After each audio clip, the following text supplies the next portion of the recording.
அனைவருக்கும் வணக்கம். வித்யாதரன் அவரை இன்ட்ரடியூஸ் பண்ண தேவையில்லை. ஏன்னா அவர் பல வருஷமாக சினிமா ஃபீல்டில் இருக்கார். வைத்தீஸ்வரன் படம் ஹிட்டாச்சு, அதனுடைய டைரக்டரு. அதுக்கப்புறம் நிறைய படங்கள் பண்ணிருக்காரு. என் கூடயும் நிறைய ட்ராவல் பண்ணுறாரு, நிறைய டிஸ்கஷனுக்கெல்லாம் வருவார். அவர் இப்போது ஒரு படம் தயாரித்து இயக்குறாரு. அதுக்கு வாழ்த்துக்கள் சொல்கிறதுக்கு தான் வந்தேன். என்னையும் இந்த படத்தில் ஒரு கேரக்டர் நடிக்க சொல்கிறாரு. அது நடிக்கிறேன்னு ஒத்துக்கிட்டு இருக்கேன். கோ ப்ரொடியூசர் அவர் ஃப்ரம் கர்நாடகா. அங்கே மிகப்பெரிய படங்கள்லாம் எடுத்திருக்காரு. யஷை வச்சு படம்லாம் ராஜமௌலி அது படம்லாம் பெரிய ஹிட் கொடுத்தவர். கமல் சார் எல்லாம் வச்சு கன்னடத்தில் நிறைய பெரிய ப்ரொடியூசர். ஸோ இவங்க காம்பினேஷனில் வரப்போகிற படம் தான் ஸ்கூல். இந்த யோகி பாபு, பூமிகா இவங்கெல்லாம் நடிக்கிறாங்க. என்னுடைய மகள் டென்டிஸ்ட் டாக்டரு. இப்போ இந்த படத்தில் ஸ்கிரிப்டில் டிஸ்கஷனில் இருக்காங்க. அதனால தான் அவங்களையும் உட்கார வச்சுருக்கோம். எல்லாம் இவரும் ஒரு டாக்டர் தான். இவர் வெட்டினரி டாக்டரு. அதனால தான் எங்களெல்லாம் வச்சு வைத்தியம் பார்க்குறாரு. எனவே இந்த படம் நான் கதையை கேட்டேன். ரொம்ப ஒரு மாதிரி வித்தியாசமான ஒரு கதை. அதாவது இன்னைக்கு நாட்டில் நடக்கிற விஷயங்கள் எல்லாம் சொல்லியிருக்காரு. கதை சொல்லலாமா? அதாவது நிறைய பேர் தற்கொலை பண்ணிக்கிறாங்கல்ல ஸ்கூலில் இருக்க பசங்கள்லாம். அவங்களுக்கெல்லாம் ஒரு விழிப்புணர்வு கொடுக்குற மாதிரியான ஒரு படமாக இருக்கும். அது ஒரு ஸ்கூலில் அது நடக்கிற விஷயங்கள் தான் மெயின். அதில் எப்படி போலீஸ் வருது, நான் ஒரு போலீஸ் இன்ஸ்பெக்டராக நடிக்கிறேன். இன்ஸ்பெக்டர். ஸோ இந்த மாதிரி போகுது உங்களுக்கு படம். ஸோ நிறைய இன்ட்ரெஸ்டிங் மேட்டர் இருக்குது. It's horror film. Full horror மட்டும் இருக்குது. ஏன்னா இவர் காமெடி சூப்பராக பண்ணுவார். அதனால் ஹியூமரோடு சேர்ந்து ஒரு ஹாரர் ஃபிலிமாக இது வரணும். இது வரும் என்ற நம்பிக்கையுடன் அவருக்கு என்னுடைய வாழ்த்துக்களை சொல்கிறதுக்கு தான் நான் வந்தேன். பாக்கியராஜ் சார் தான் குத்துவிளக்கு ஏற்றுறாரு. ஏன்னா அவர்கிட்ட பாக்கியராஜ் சார்கிட்டே பல வருஷம் ஒர்க் பண்ணார். அவர் தான் பூஜையை நடத்தி கொடுத்துட்டு போனார். ஸோ இவ்வளோ தான் விஷயங்கள். அண்ணன் பேசுகிறேன். அனைவருக்கும் வணக்கம். குவாண்டம் ஃபிலிம் ஃபேக்ட்ரிங்கிற ஒரு பேனரில் ஸ்கூலுங்கிற ஒரு படத்தை ஆரம்பிச்சிருக்கோம். இந்த படத்துக்கு நானும் திரு கே மஞ்சு சார் கர்நாடகாவில் நிறைய படங்கள் ப்ரொடியூஸ் பண்ணிட்டு நாங்கள் சேர்ந்து இந்த படத்தை தயாரிக்கிறோம். சவுண்டா 4 நாளாக ஒர்க் ஷாப் பண்ணி தொண்டை கட்டுச்சு. ஏன்னா ஸ்டூடெண்ட்ஸ் ரொம்ப லைவாக நடிக்கணும், ரொம்ப நேச்சுரலாக இருக்கணும், ஒரு ஆக்டிங் மீட்டர் எங்கேயும் மாறிடக்கூடாதுங்கிறதுக்காக அந்த ஒர்க் ஷாப் பண்ணேன். அதில் தான் கொஞ்சம் தொண்டை கட்டுச்சு. ஸோ இந்த படத்தில் ஸ்டூடெண்ட்ஸோட எமோஷன்ஸ் கொஞ்சம் மேஜராக ட்ராவல் பண்ணுறோம். ஸோ எதனால் இன்றைக்கி திடீர்னு ஒரு சூசைட் தாட் வருது. திடீர்னு எங்கேயோ ஒரு பொண்ணு அட்டாக் ஆகிட்டா, ஒரு பையன் பாம்பேயில் துப்பாக்கியால் சுட்டுட்டான் ஒரு கிளாஸ்மேட்டாக, இந்த மாதிரி வருது. நாங்குநேரியில் பார்த்தா அருவாள் எடுத்து வெட்டிக்கிட்டாங்க ஸ்டூடெண்ட்ஸு அப்படின்னு ஒரு விஷயம் வருது. ஸோ இந்த மாதிரி இந்த விஷயங்களில் நம்ம நியூஸாக பார்க்குறோம். இந்த நியூஸுக்கு பின்னாடி இருக்கிற உளவியல் என்ன, மனோரீதியாக என்ன மாதிரி திங்கிங் வந்தால் இந்த மாதிரி சம்பவங்கள்லாம் நடக்குதுங்கிற ஒரு விஷயத்தை வச்சு தான் இந்த திரைப்படம் பண்ணுறோம். இதில் ஒரு மிகப்பெரிய டீச்சர் கேரக்டருக்கு அவங்க பூமிகா சாவ்லா அவங்க பண்ணுறாங்க. மாணவர்களை எளிமையாக புரிய வைக்கிற, அவங்களோட கலந்து ஒரு சில மாற்றங்களை கொண்டு வர ஒரு மிகப்பெரிய கதாபாத்திரத்தில் யோகி பாபு அவர் நடிக்கிறாரு. அது மட்டும் இல்லாமல் இந்த படத்தில் ஃபுல்லாக மர்டர் மிஸ்ட்ரி, கோஸ்ட் விஷயம்லாம் இருக்குது. அதெல்லாம் இன்வெஸ்டிகேட் பண்ணுற போலீஸ் ஆஃபீஸர் இன்ஸ்பெக்டர் காளீஸ்வரனை திரு KS ரவிக்குமார் சார் பண்ணுறாரு. இன்னும் பக்ஸு, சாம்ஸு, நிறைய ஆர்டிஸ்ட் இந்த படத்தில் பண்ணுறாங்க. அண்டு இந்த திரைப்படம் எனக்கு ரொம்ப நாளாக ஸ்லம்டாக் மில்லியனர்னு ஒரு படம் பார்த்து ரொம்ப ஆசை. அந்த படத்து ஸ்க்ரீன் பிளே மாதிரி ஒரு படம் பண்ணணும். அதாவது நிறைய விஷயங்களை, குளோபலான விஷயங்களை ஒரே படத்தில் ரொம்ப அழகாக கனெக்ட் பண்ணியிருந்தாங்க. ஸோ அந்த மாதிரி ஒரு ஸ்க்ரீன் பிளே பண்ணணும்னு சொல்லி ஒரு 1 இயராக இதில் ஒர்க் பண்ணி நல்லா கரெக்டான கேஸ்டிங்கை பிடிச்சி இந்த படத்தை ஆரம்பிச்சிருக்கோம். இன்னொன்று, இந்த படம் இன்னைக்கு ஜென்ரேஷனை டச் பண்ணணும், அவங்களோட உளவியல் என்னங்கிறதுக்கு தான் இதுக்கு ஒரு ஸ்கிரிப்ட் கன்சல்டண்ட்டாக என்னோட டாக்டரை கேட்டேன். ஸோ அவங்க பிடிஎஸ் முடிச்சுட்டு நிறைய கொரியன் படம் பார்ப்பாங்க. இந்த நெட்ஃப்ளிக்ஸ், அமேசான், இந்த மாதிரி கொரியன் படம்லாம் பார்த்து அந்த கொரியன் ஸ்டாண்டர்டில் படம் வராதான்னு அடிக்கடி கேட்டுகிட்டே இருப்பாங்க. அப்போ அந்த கொரியன் ஸ்டாண்டர்ட்லாம் வரணும்னா என்ன மாதிரி ஸ்க்ரீன் பிளே வரணும்னு கேட்க ஆரம்பித்து அவங்களே நிறைய ஸ்கிரிப்டில் இன்புட் கொடுத்தாங்க. ஸோ அதனால் இன்னைக்கு இருக்கிற ஜென்ரேஷனோட மைண்ட் செட், வாழ்க்கையில் அவங்களோட கண்ணோட்டம் என்ன மாதிரி இருக்குது, அதனால் நடக்கிற சம்பவங்களை வச்சு இந்த திரைப்படம் வந்து ஒரு மிக பிரம்மாண்டமாக ரெடி ஆகிட்டுருக்கு. லைவாக நிறைய இந்த காலங்களில் நடித்த ஸ்டூடெண்ட்ஸு அவங்க எல்லாம் கூட நிறைய நடிக்கிறாங்க. ஸோ இந்த படம் வெற்றி அடைகிறதுக்காக இன்றைக்கி துவக்க விழா. எனக்கு ஸ்க்ரீன் பிளேயில் குருநாதர் வந்து பாக்யராஜ் சார், டைரக்ஷனில் குருநாதர் வந்து திரு KS ரவிக்குமார் சார். ஏன்னா அவர் ஸ்க்ரீன் பிளேயில் பல்ஸ் பார்த்து நிறைய பண்ணார், சூப்பர் ஹிட் கொடுத்தாரு. அதனால் அவர் வந்து குத்து வேலை கேட்கணும்னு ஆசைப்பட்டு இன்றைக்கி நடந்தது. அதேமாதிரி சொன்ன டேட்டில் படத்தை முடிக்கிறதும், பிரம்மாண்டமான படமாக இருந்தாலும் எக்ஸிபிஷனில் ஒரு நாள் கூட அந்த டைமிங் மாறாமல் நிறைய படங்களை பிளானிங்காக பண்ணி கொடுத்தவர் நம்ம ரவிக்குமார் சார். நான் கன்னடத்தை முதல்ல டைரக்ட் பண்ண போனோடனே முதல் கேள்வி கேட்டாங்க, நீங்கள் ரவிக்குமார் சார் மாதிரி டைரக்ட் பண்ணுவீங்களான்னு கேட்டாங்க. நான் இல்லை சார், அது கஷ்டம், அவ்வளோ பிளான்லாம் எனக்கு தெரியாது அப்படின்னு சொல்லி தான் நான் இது பண்ணேன். ஸோ அவர்கிட்ட இருந்து கமாண்டிங், கேப்டன்ஷிப், பிளானிங் எல்லாமே நான் கற்றுட்ருக்கேன். அந்த அவர்கிட்ட கற்றுக்கிட்ட மொத்த டேலண்ட்டும் இந்த படத்தை நான் அப்ளை பண்ணி ஜெயிப்பேன்ற நம்பிக்கையோட என்னோட இதை முடிச்சுக்கிறேன். எல்லாருக்கும் வணக்கம். என் பேர் டாக்டர் நிவேதா. ஸோ இந்த மூவியில் வந்து script consultant or script doctor அப்படின்னு சொல்லலாம். இந்த பொசிஷன் வந்து நிறைய இன்டர்நேஷ்னல் மூவிஸு, நிறைய அதர் லாங்குவேஜ் மூவிஸில் வந்துட்டு இந்த ஸ்கிரிப்ட் டாக்டர் கன்சல்டன்ட்ன்ற பொசிஷன்ஸ் இருக்குது. ஸோ ஒரு ஸ்கிரிப்டுக்கு வந்து லைக் ஒரு டாக்டர் எவ்வளோ நம்ம பாடி அனாலிசிஸ் கொடுக்குறோமோ அந்த மாதிரி ஒரு ஸ்கிரிப்டுக்கு அனாலிசிஸ் ரொம்ப மெயின். ஸோ ஆக்சுவலி நிறைய மூவி வந்து எல்லாரையும் ஃபீல் பண்ண வச்சுருக்கோம். பட் ஸ்கூல் மூவி கண்டிப்பாக எல்லாரையும் வந்து திங்க் பண்ண வைக்கும். ஸோ அந்த மாதிரி ஒரு திங்க் பண்ணி ஒரு சேஞ்ச் கொண்டு வர மாதிரியான ஒரு ஃபிலிம். அண்ட் இந்த ஜென்ரேஷன் இல்லாமல் இருக்கிற எல்லா ஜென்ரேஷன்ஸுமே வந்துட்டு நிறைய நிறைய சைக்காலஜிக்கல் விஷயங்கள் வந்து இந்த படத்தில் பேசப்பட்டிருக்கு. ஸோ நிறைய சேஞ்சஸ் வரும். தேங்க்யூ. வணக்கம், என் பேர் கே மஞ்சு. நான் 50 படம் ப்ரொடியூஸ் பண்ணிருக்கேன். தமிழ்ல பிரம்மன் படம் பண்ணிருக்கேன். ஒரு ரைட்டர் வந்து வித்யாதரன் எனக்கு ரொம்ப ஃப்ரெண்டு. ஒரு நாள் வந்துட்டு, சார் ஒரு சப்ஜெக்ட் பண்ணிருக்கேன், நான் ப்ரொடக்ஷன் பண்ணுறேன் சொன்னேன். என்ன வேணும் சார், ஹெல்ப் வேணும், நான் பண்ணுறேன் போங்கன்னு சொன்னேன். என்னத்துக்குன்னா நான் எப்பவும் ரைட்டர் தான் நான் ரெஸ்பெக்ட் கொடுக்குறேன். ரைட்டருக்கு டைரக்டர், நான் கிரியேட் பண்ணுறது ரைட்டர். இப்போ ஒரு ஆளில் வச்சுட்டு ஹீரோ பண்ணுறதுக்கு ரைட்டர். அதுக்கு தான் நான் ரைட்டர் படம் பண்ணும்போது நான் என்ன வேணும் சப்போர்ட் பண்ணுறேன்னு சொல்கிறேன். வித்யாதரனுக்கு ஃபுல் சப்போர்ட்டும் என்ன வேணும் எப்போ வேணும் நான் பண்ணி கொடுக்குறேன். அவர் ஆல் த பெஸ்ட். தேங்க்ஸ். அவர் கூட எப்பவும் இருக்கு. எல்லாருக்கும் வணக்கம். இது என்னுடைய 5வது படம். அதுவும் குறிப்பாக சொல்லணும்னா யோகி பாபு சாரோட இது என்னோட 3வது படம். மெடிக்கல் மிராக்கிள், சலூன் அடுத்த இது வரிசையில் பார்த்திங்கன்னா நம்ம ஸ்கூல் அப்படின்ட்டு படம். இதில் வந்து ஒரு முக்கியமான ஒரு கேரக்டரை வந்து சார் எனக்கு நரேட் பண்ணி சொன்னார். ஸோ அது கேட்ட உடனே ஃபஸ்ட்டு எனக்கு கொஞ்சம் பயமாக இருந்தது. ஏன்னா இது வந்து horror subject, at the same time வந்து காமெடியும் கலந்து பண்ணோம் அப்படின்றதால இது ஒரு புது ஜானராக இருக்கும், புது முயற்சியாக இருக்கும் அப்படின்னோடனே ஃபஸ்ட்டு பயமாக இருந்தது. அதுக்கப்புறம் சார் வந்து நான் வந்து உனக்கு கைட் பண்ணுறப்பா, நீ ஒன்றும் கவலைப்படாத, நீ நல்லா பண்ணுவேன், அந்த நம்பிக்கையில் தான் வந்து இந்த ரோலை உனக்கு கொடுக்குறேன் அப்படின்னு சொல்லிட்டு சொன்னார். ஸோ அதனால் இதுக்கு முன்னாடி எல்லோரும் சொன்ன மாதிரி இது வந்து சிரிக்க சிந்திக்க, ஸோ இப்போ இருக்கிற எல்லா யங்ஸ்டர்ஸ், எல்லா ஸ்கூல் போகிற பசங்களுக்கு இது ஒரு நல்ல ஒரு என்டர்டெய்னிங்காகவும் அட் த சேம் டைம் ஒரு இன்ஃபர்மேட்டிவ் மூவியாகவும் இருக்கும்னு நம்புகிறோம். ஸோ ஆதரவு தாங்க.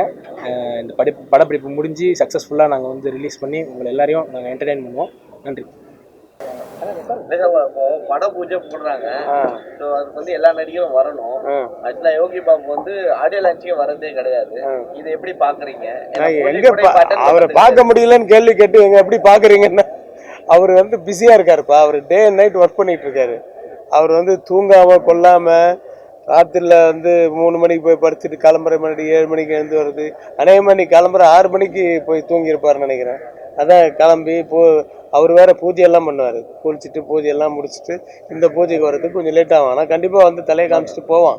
டெஃபினட்டாக காலையில ஓகே தான். சப்போஸ் ஆடியோ லான்ச் வச்சு அது ப்ரமோஷன் தனியாக கூப்பிடும்போது கூட வரது இல்லையே? இல்லை, வேலை இல்லை அன்னைக்கு அப்படின்னா கண்டிப்பாக வருவோம். எனக்கு யோகி பாபு பற்றி தெரியும்.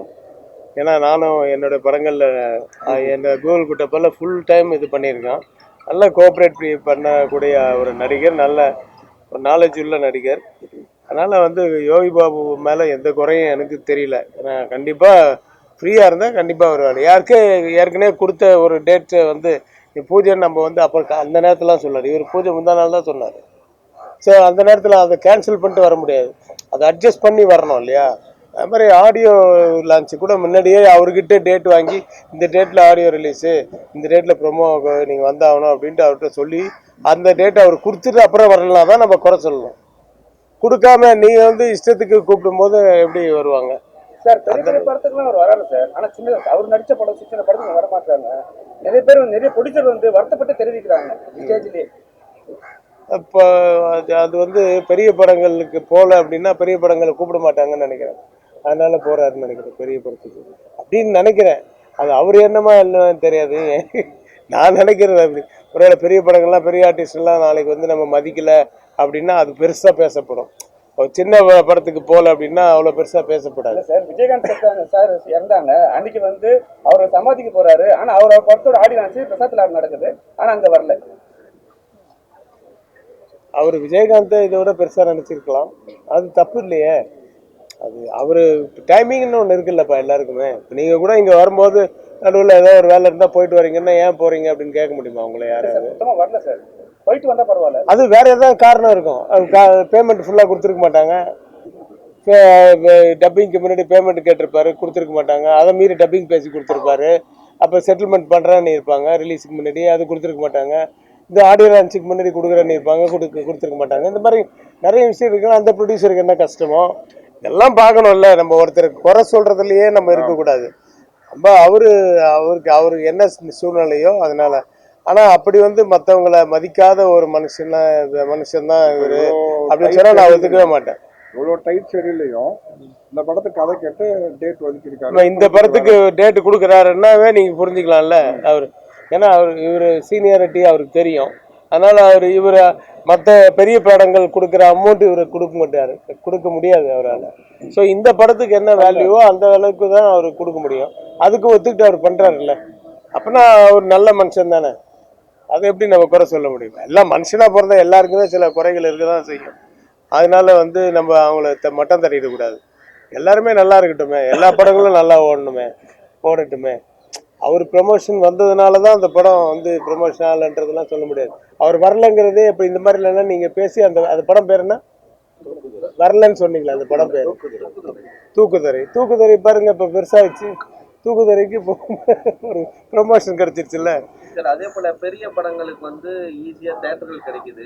எல்லா சின்ன படங்கள் இப்போ சமீபத்தில் தூக்குத்துறையில கூட மாசு மகன் கூட பேச சின்ன படங்களுக்கு தியேட்டர் ஒதுக்கி கொடுங்க. பூஜை போடும்போது நம்மளுக்கு வந்து பிரமாண்டமா எல்லாம் காமிக்கிறோம். அதுக்கப்புறம் தியேட்டருக்கு வரதுக்கான வாய்ப்புகள் குறைவா இருக்கு, தேங்க ஆரம்பிச்சிருது நிறைய படங்கள். ஆமா, அதுக்கு காரணம் வந்து பட்ஜெட்டு தான். அது பட்ஜெட்டுக்கு ஏற்ற மாதிரி இந்த படம் என்ன வியாபாரம் ஆகும், சரி வியாபாரமே ஆகாதா, சரி இந்த படத்தை வந்து தேட்டருக்கு கொண்டு போய் சேர்க்குற அளவுக்கு நம்மக்கிட்ட பணம் இருக்கா அப்படின்னு தெரிஞ்சுக்கிட்டு தான் ஒரு ப்ரொடியூசர் படம் எடுக்கணும். இல்லைன்னா எடுக்கக்கூடாது. இதை நான் ஒரு படம் பண்ண போகிறேன்னு வந்து சொல்ல அன்னைக்கே அவர்கிட்ட கேட்டேன், நீ படம் பண்ணுற சரி இதை கொண்டு போய் தேட்டருக்கு சேர்ப்பியா, தேட்டருக்கு சேர்க்குற அளவுக்கு ஒரு நாள் இது பண்ண முடியுமான்னு. இல்லை மஞ்சு சார் மாதிரி எனக்கு ஹெல்ப் பண்ணுறதுக்கு நிறைய இருக்காங்க, அதெல்லாம் அவங்கெல்லாம் ஹெல்ப் பண்ணுறாங்க. அப்புறம் 2-3 பெரிய ஃபைனான்சியர்ஸ் எல்லாம் சொன்னார், அவங்க எனக்கும் தெரியும், அவங்க ஏற்கனவே சினிமாவில் இருக்காங்க, அவங்கெல்லாம் கூட ஹெல்ப் பண்ணுறாங்க அப்படின்னு சொன்னோன்னா தான் எனக்கு ஒரு நம்பிக்கை வந்தது. ஸோ ஒரு படம் வந்து நம்ம பூஜை போட்டு ஷூட்டிங் பண்ணுறது கூட பெருசு இல்லை. இன்றைக்கி ப்ரமோஷன் பண்ணி அது கொண்டு போய் தேட்டரில் ரிலீஸ் பண்ணுறதுக்கு உரிய கெப்பாசிட்டி நமக்கு வேணும். இப்போது நான் சின்ன படங்கள் தேட்டருக்கு கொடுக்க மாட்டேன், அவங்கள போய் கேட்டால் அவங்க பாயிண்ட் ஆஃப் வியூ சொல்லுவாங்க. சின்ன படங்கள் போட்டால் சார் கம்மியாக தான் ஆள் வராங்க, அப்புறம் எனக்கு பார்க்கிங்லேயும் காசு வராது, அப்புறம் எனக்கு வந்து கேன்டீன்லேயும் காசு வராது, அப்புறம் இந்த சின்ன படங்களை போட்டு என்ன பண்ண போகிறோம் அப்படின்ட்டு அவங்க சொல்லுவாங்க. அவங்கவுங்க பாயிண்ட் ஆஃப் வியூ இருக்குது. அதனால் நம்ம சின்ன படங்கள் பண்ணும்போது அட்லீஸ்ட் குறைஞ்ச தேட்டரு ஒரு 100 தேட்டர் அந்த மாதிரியாவது 100 தேட்டர் வரைக்கும் நம்ம வந்து சின்ன ஸ்க்ரீன்ஸாக பார்த்து செலக்ட் பண்ணி அதெல்லாம் ரிலீஸ் பண்ணி அதை வந்து வாடகை கட்டி அதை ரிலீஸ் பண்ணி அதை கொண்டு போய் மக்களுக்கு சேர்த்து அந்த படம் நல்லா இருக்குன்னு சொன்ன உடனே பிக்கப் ஆகுதில்ல, அங்கேருந்து அவனுடைய வாழ்க்கை சேஞ்ச் ஆகிடும்.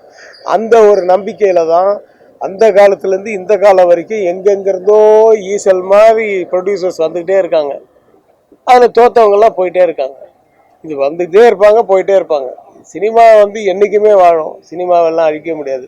பரிணாமங்கள் தான் மாறும், ஓடிடி அது இதுன்னு கொஞ்சம் மாறுமே தவிர சினிமா என்றைக்குமே இருக்கும். நேற்று கூட ஒரு ஃபங்க்ஷனுக்கு போயிட்டு வந்தேன், என்னுடைய அசிஸ்டண்ட் சேரன் பண்ண படம் அது வந்து அவ்வளோ நல்ல பேர் வந்திருக்கு அந்த இதில் ஓடிடியில். அதை போய் வாழ்த்திட்டு வந்தேன். அது ஜேர்னின்னு, சேரன்ஸ் ஜேர்னின்னு. அவனுக்கு எவ்வளோ கேப் கிடச்சி அதுக்கப்புறம் இப்போ பண்ணியிருக்கான் பாருங்க. இப்போ தான் அவனுக்கு முகத்தில் ஒரு சிரிப்பே வருது. அந்த ஃபேமிலிக்கும் ஒரு முகத்தில் சிரிப்பு. எவ்வளோ பிரச்சனைகள் சந்திச்சிருப்பான். இதெல்லாம் சகஜம். அது சினிமாக்காரங்களுக்கு மட்டும் இல்லை, மனுஷனாக பிறந்த எல்லாருக்குமே பிரச்சனைகள் வரதான் செய்யும். அதை எப்படி சமாளிக்கிறதுன்றது முன்னாடியே யோசித்து அதுக்கு பிளான் பண்ணி வாழ்க்கையை நடத்தணும் அப்படிங்கிறது தான் எல்லாருடைய ஆசையும். சார், சினிமா மேடைகள்ல வந்து அரசியல் சினிமா மேடைகள் அரசியல் பேசுறாங்க. நீங்க ஒரு லெஜெண்டரி டைரக்டர், நீங்க எப்படி பாக்குறீங்க சார்? நான் பார்க்கலையே. இல்ல சார், அதுக்கப்புறம் அது அரசியல்வாதிகிட்ட போனா அது கமெண்ட் பண்றாங்க, இவங்களாம் பேச தகுதியே கிடையாது. அண்ணாமலே வந்து பேசியிருக்காரு பாரத்தை பத்தி, அவர்லாம் ஒரு ஆளே கிடையாதுன்ட்டு. நீங்க எப்படி பாக்குறீங்க? இல்லை, அண்ணாமலை சார் என்ன பேசினாருன்றது எனக்கு தெரியாது. ரஞ்சித் பேசுனதை நான் பார்த்தேன். பட் அது அவங்களுடைய அபிப்பிராயம் தானே, அப்படியே விட்டு போக வேண்டியதுதான். சினிமா வேற, அரசியல் வேற. ஆனால் சினிமாலேருந்து அரசியலுக்கு வர்றதுக்கு நிறைய சான்சஸ் இருக்குது. ஆனால் இதெல்லாம் ஏன் பேசுகிறாங்க அப்படின்னா, அரசியலும் சினிமாவும் தான் மக்களுக்கு உடனே போய் ரீச் ஆகும். அதனால தான் இந்த ரெண்டு ஃபீல்டு இருக்குது. ஆக்சுவலாக இவ்வளோ சம்பாரிச்சிட்டான், இவ்வளோ கோடி வாங்குறாங்கன்னு ஒரு வாட்டி ரஜினி சார் நானும் ஐ திங்க் முத்துவா படையப்பான்னு தெரில, அந்த ஒரு பெரிய ஹோட்டலில் வந்து நான் டைலாக் எழுதிட்டு இருக்கேன். வந்தார். வந்து அந்த 9th floor ரெசிடென்சி டவர்ஸ்னு நினைக்கிறேன். அந்த 9th floorல ஜன்னலில் இப்படி பார்த்துட்டே இருந்தார்.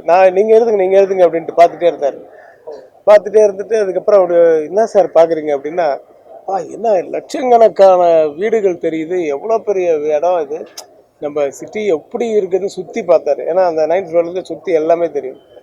ஆனால் இதில் அது வந்து சிவாஜி சார் வீடு. அங்கே பக்கத்தில் சார் அதே ரோட்டில் தான் சார் மனோரமா வச்சுருக்காங்க. அந்த மாதிரி இங்கே வந்து கிருஷ்ணா சார் வீடு. அவ்வளோதான் தெரியுது. சினிமாக்காரங்கன்னு பார்த்தீங்கன்னா இந்த லட்சம் வீடுங்களில் ஒரு 3 பேர் தான் இருக்கும்ல அப்படின்னு. அவ்வளோதான். அந்த 3 பேருக்கான பப்ளிசிட்டி பார்த்தீங்கன்னா பெருசாக இருக்கும். ஆனால் சம்பாதிக்கிறவங்க, இது பண்ணுறவங்க உலகம் பூரா எவ்வளோ கோடீஸ்வரங்க இருக்காங்க. ஆனால் நம்ம சினிமாக்காரன் ஏதாவது சம்பாரிச்சிட்டான், சினிமாக்காரன் ஏதாவது பணம் வாங்கிட்டா மட்டும் பேசுவாங்க. அது ஏன்னா அதுக்கு ஒரு கவர்ச்சி, அதான் நட்சத்திர அந்தஸ்துன்னு சொல்லுவாங்க. அதே மாதிரி அரசியலில் இருக்கவங்க பெருசாக சம்பாதிச்சாங்க, இது பண்ணுறாங்க அப்படின்னா அது நேர்மையாக சம்பாதிச்சாங்களா, எப்படி சம்பாதிச்சாங்கன்னு அவங்களுக்கு தான் தெரியும். ஸோ அதை பற்றி பேசும்போது ஒரு பப்ளிசிட்டி கிடைக்குது. அவ்வளோதான்.